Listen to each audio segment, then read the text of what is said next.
Tessa, I'm glad you can join us today on Impact Anywhere. And I want to start with a simple question. What you started your fund. Tell us a little bit about it and your role and what got you into that work. Yeah, definitely. Thank you for having me today. So I'm Tessa. I am the founder and managing partner of Capitalized VC. Capitalized VC is a fund that I recently launched. It's investing in Black and Latinx founders at a very early stage, but also with a dual focus on bringing on more diverse limited partners. So really looking to expand the types of people who can invest in VC, and particularly focusing on Black and Latinx accredited investors. And so what got me into this work? So I would say I got into this work probably when I was in business school, but kind of in a roundabout way. So I went to business school because I wanted to pursue this intersection of entrepreneurship and impact.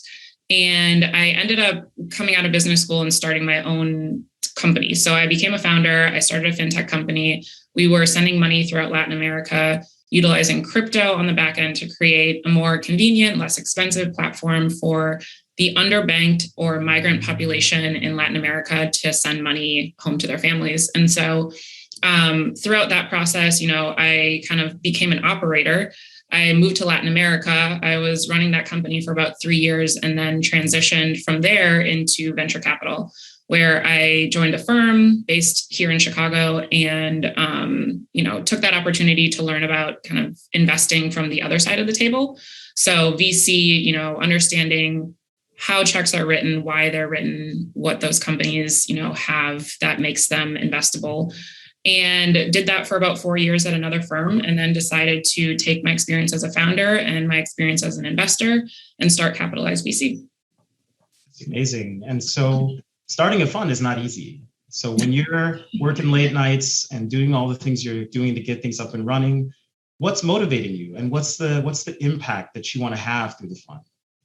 So I think the impact that I want to have is to impact early stage founders, because I feel that, having been a founder myself, I have firsthand knowledge of what that feels like and what that looks like to go in and, have meetings back to back with investors that don't know much about the problem or you don't connect with them personally. And I think also being able to, have positive fundraising experiences at a very early stage, particularly for diverse founders who don't necessarily have this opportunity for, their family members or the friends of the family to invest in them.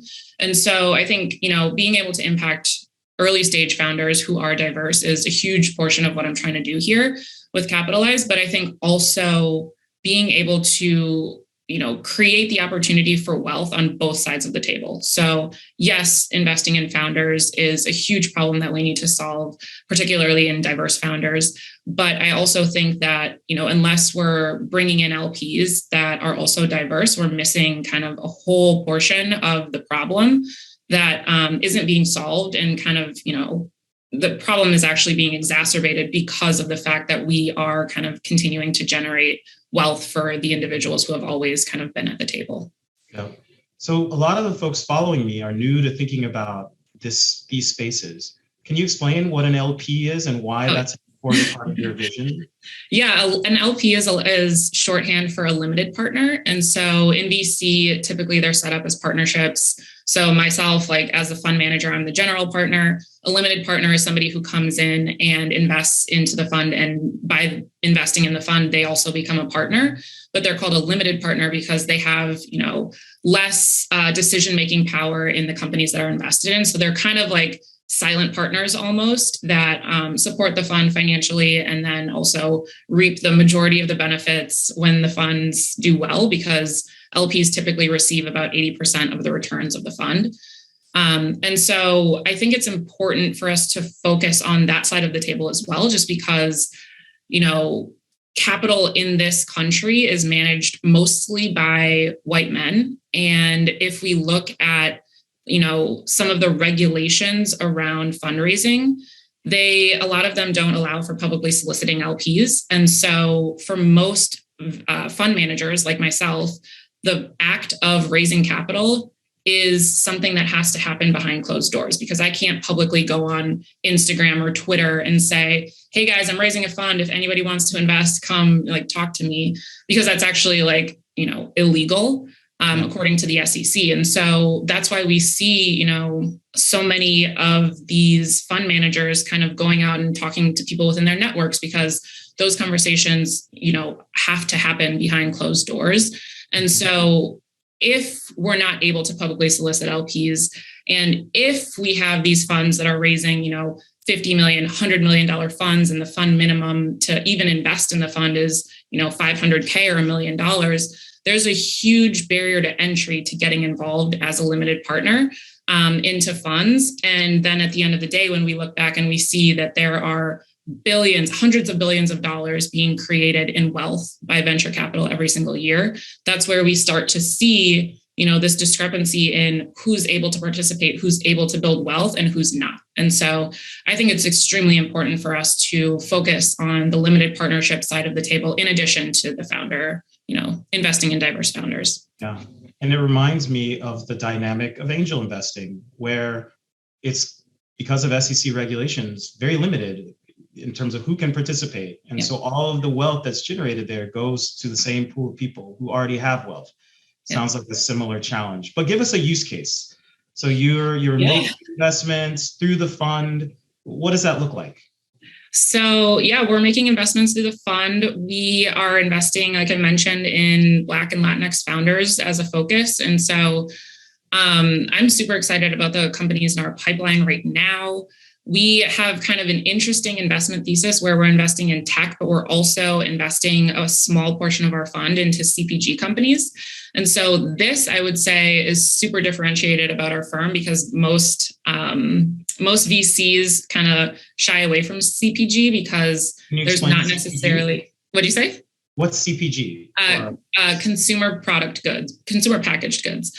And so it's something that would be like a product that you would buy on like a website, on an e-commerce platform like Amazon. So think of like your hair care products or your skin care products. Those are all CPG products. And so we're investing in those companies as well. And I think I'm super excited about that portion of our fund because we're able to back founders who have a very, very, very, very difficult time finding capital. And so if you think a diverse tech founder has a difficult time, look at the diverse CPG founders because, they're building products that are, have really strong brands, but ultimately at the end of the day, they don't scale, or they're not attractive to a VC firm because of the fact that there's no kind of proprietary technology oftentimes. And so by investing in those companies through this fund, we're able to back founders who, have a much more difficult time finding capital, who also are diverse and who also kind of deserve a shot. And so a couple of the companies that I'm excited about right now are a company based here in Chicago called Creeby Coffee. And so they are sourcing all of their coffee directly from Cameroon. And then another company that I'm super excited on the CPG side about is a company called Hana Hana Beauty, which is another company based here in Chicago who is building a beauty brand, sourcing all of their shea butter directly from Ghana. So you can see that there's kind of like social impact built into a lot of these companies that we're looking at. And that's really exciting to me just because of my, background and passion for social impact. Yeah, and that's why I wanted to talk with you, because it's that idea, right, of having impact anywhere. Even in the decisions you're making about how to build a business or what companies to invest in and support. That's amazing. If you're successful, how does the world look different in 10 years? Do other funds follow your model? What's the recipe there? I would love to have other funds follow our model. I would love to see kind of more of a focus on bringing on diverse LPs and creating this opportunity for wealth. And I think my vision for the future is, to raise larger and larger funds, but still always have a small portion of the funding opportunity available to first-time LPs, to people who have never done this before, in order to create knowledge and that can be passed down to other generations around, this opportunity for building wealth. And so my, grand vision for the future would be for diverse founders to be able to raise capital from funds led by diverse GPs who have diverse LPs, so that we can kind of diversify every part of this value chain in order to be able to reduce the racial wealth gap, from all angles. Yeah, that's amazing. Well, thank you for your time. This has been amazing, and you're doing amazing work. How can folks find you? So Capitalize VC, you're on Twitter, LinkedIn. Yes, we're on Twitter, we're on LinkedIn. So you can go to our website. We're www.capitalizevc.com.